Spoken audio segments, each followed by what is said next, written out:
Hej alle sammen. Jeg vil gerne sige tusind tak for alt det støtte, jeg har fået på det her projekt, jeg er gået i gang med. Det varmer helt vildt, at der er så mange, der bakker op om det og ønsker at støtte mig.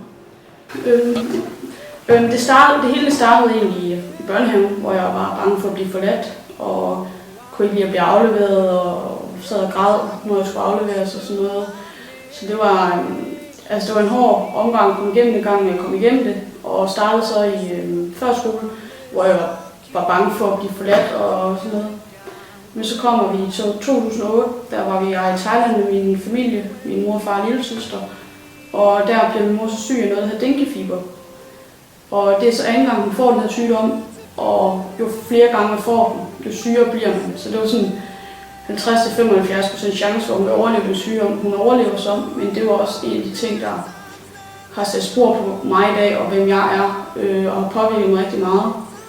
Og det gør det stadig, og det gjorde jeg også efterfølgende. Jeg var bange for det der med at miste, og var hele tiden omkring mor. Jeg kunne ikke lide at komme hjem fra skole, og noget, fordi at dengang hun var indlagt der i Thailand, der var jeg gik lige op og sagde hej til hende, og så gik jeg ned igen, og så sad jeg egentlig bare og snakkede med de her thai-damer, som jeg nu kunne snakke. Så sad jeg dernede og havde det egentlig fint med det. Og fordi jeg har bare ikke så meget for det, det der med, at jeg ikke måtte røre ved hende, og jeg kunne ingenting sammen med hende. Og se min mors ligge nærmest for døden, ligge og sove 23 timer om dagen, det var bare ikke fedt. Så det var når man var unge, det var lige når vi var deroppe. Men jeg havde det egentlig bedst med bare at være væk fra hende. Også fordi det påvirkede mig rigtig meget, at ens mor lige pludselig var blevet så syg. Fordi man har aldrig set hende så svækket før. Men vi kom hjem, og hun kom jo heldigvis levende med hjem og sådan noget. Og så begyndte hun at få nogle eftervirkninger af det her. Hun begyndte at fælde helt vildt, tabe hår, og blev meget gråhåret, fordi hun havde været igennem det her. Og det var jo selvfølgelig også noget, hvor jeg blev bange for. Men ellers så kom vi over det, og der er det helt over det, vi mærker ikke noget til det. Men jeg blev bange for at miste, og slet ikke håndtere mig selv og være mig selv. Også hvis hun var syg herhjemme, min mor har også migræne en gang imellem, så var jeg sådan noget, jeg skulle helt op for musikken og lå bare og græd inde på en værelse indtil de 24 timer, det nu tager at komme over, indtil det var ligesom at blive bedre.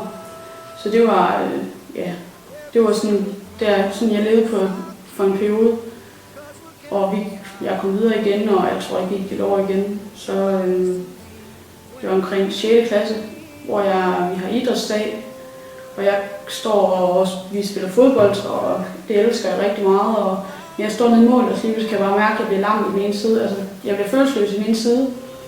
Og jeg spiller videre og går så hen og siger til min lærer, at jeg tror stadig, det er galt, og det går ligesom lidt længere op.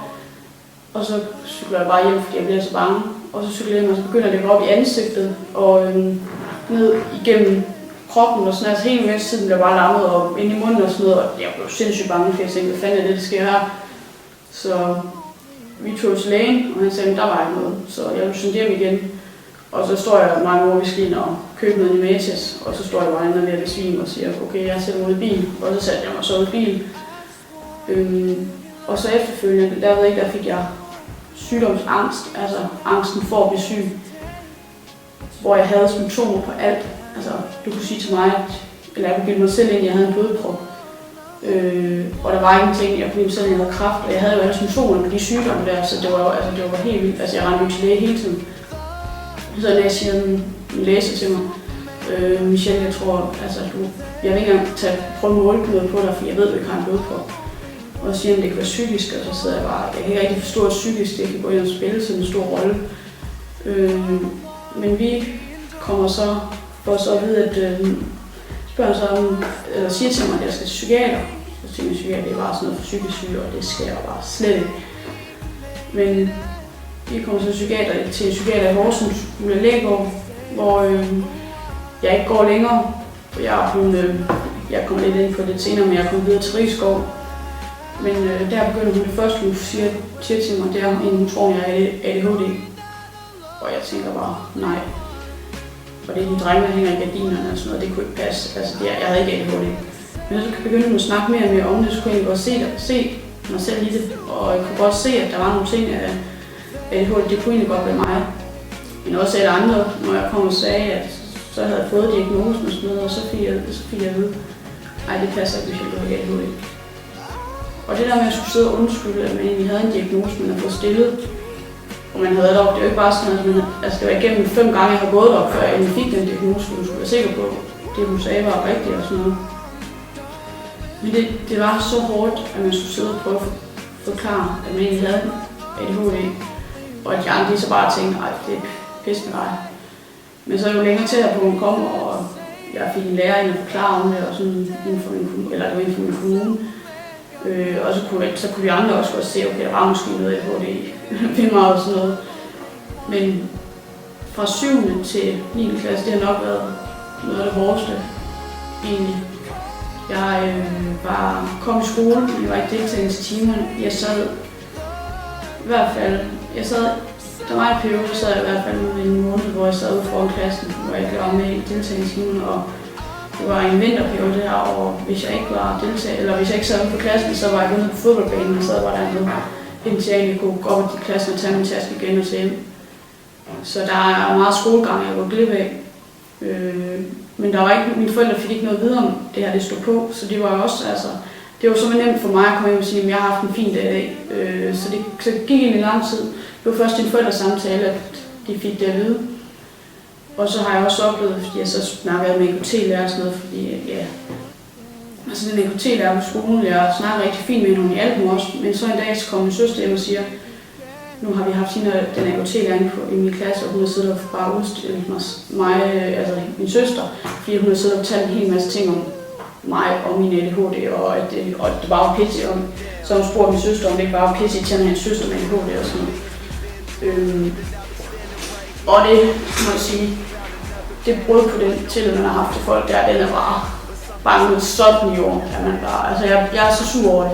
Man har fortrudt, at man har åbnet sig så meget over for en person, og man ved ikke, hvor mange hun har siddet og fortalt om. Altså, jeg kan ikke forstå det der med, at man sidder og er ansat til at skulle hjælpe folk, at man sidder og udstiller mig på en anden klasse, og det er jo ikke kun mig, der udstiller, det er jo lige så meget min søster. Nu skal jo sidde og undskylde og beklage og sidde og forklare sig. Så det er jo også totalt uenigt. Men jeg kom videre, og jeg blev mere og mere deltagende i timerne, men i generelt bare hele folkeskole, det har været noget pis. Men det er også fordi, jeg har haft en psykisk tilstand, jeg har haft. Det har bare ikke fungeret for mig. Jeg kan ikke, altså det er svært at sætte ord på, men i og med, at jeg også var den der pige med krudt i røven, så har folk jo også svært ved at sætte sig ind i, hvem jeg var, og jeg har tit fået viden på, at jeg bare skulle ned til 0. klasse, hvor jeg gik i 9. klasse. Og var det klassens klovn, og den der, altså jeg vidste jo ikke rigtig, hvordan jeg skulle få opmærksomhed, fordi jeg kunne ikke få opmærksomhed på at få gode karakterer, for det fik jeg overhovedet ikke. Men jeg kom ud der, og kom ud på den anden side af folkeskolen, og jeg ville egentlig bare lidt at lukke øjnene, for det skete. Altså jeg havde en lærer, der var helt fantastisk til at hjælpe mig. Så jeg stadig snakker med i dag og hjælper mig, og kan komme til, hvis der er noget. Og det er jo egentlig det eneste sådan positive, der var ved det. Så, men det har jeg valgt at lukke øjnene for, for jeg kan ikke lade så meget på det. Og jeg kom på efterskole, så Flemming efterskole. Og jeg havde egentlig glædet mig helt til det år, jeg havde bare sagt, at jeg skal aldrig hjem og sådan noget. Men det endte med at komme hjem hver weekend og fik en lorterum til at starte med, som har startet alt muligt lort om mig, så det gjorde, at jeg skulle ligesom bryde igennem en barriere til folk, for at kunne komme ind på dem og sådan noget. Og bare vidste ikke rigtig, hvad jeg skulle gøre for at tilpasse mig ind i det. Altså, jeg vidste ikke rigtig, hvad jeg skulle gøre for at være sammen med andre og sådan noget, fordi at det var svært, at hun havde sagt til andre, at jeg havde pillet øjenvipper af og sådan noget, og at hun startede også Chevrolet, og hun har aldrig, altså, der er jo ikke nogen grund til at gøre det overhovedet, fordi der er jo, altså, og det var også bare en af de ting der, hvor der er folk, alt det der, og så er der nogen, der har skrevet til mig, når du stopper med at pille øjenvipper af og sådan noget fra efterskolen her efterfølgende. Og det er bare pissehårdt, fordi man ved, at jeg tænkte, at man er rummer, vi skal fortælle hinanden alt. Det fandt jeg så også noget efterfølgende, og hende snakker jeg lidt mere, og hun kan få lov at sejle sådan ansøg, fordi det pis der, det er så langt under mit niveau, at jeg bliver ked af det, og det sårer mig helt vildt, at folk de kan være så lave på så mange områder, og ødelægge andres liv så groft.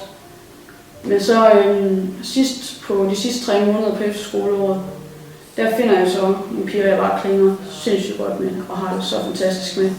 Jeg havde det godt nok også skidt. Derfor jeg så også ved, at jeg har en depression der de sidste 3 måneder. Og det er egentlig også der de sidste 3 måneder, hvor jeg vælger, eller hvor jeg så har fået plukket alt mit hår af i ansigtet, altså alle mine vipper og bryn, hvor jeg rendte rundt og lignede en kemopatient. Og det var endnu en gang, så folk de ligesom stod og griner mig på sidelinjen. Og jeg vil gerne vise, at jeg kunne noget og sådan noget, men folk, dem der ligesom ikke var i den gode jeg kiggede i, de kunne hamre mig så hårdt ned, så det gjorde helt ondt. Altså, så. Men altså, jeg har valgt at komme videre. Selvfølgelig så er det pisse hårdt, men der er ikke så meget at gøre.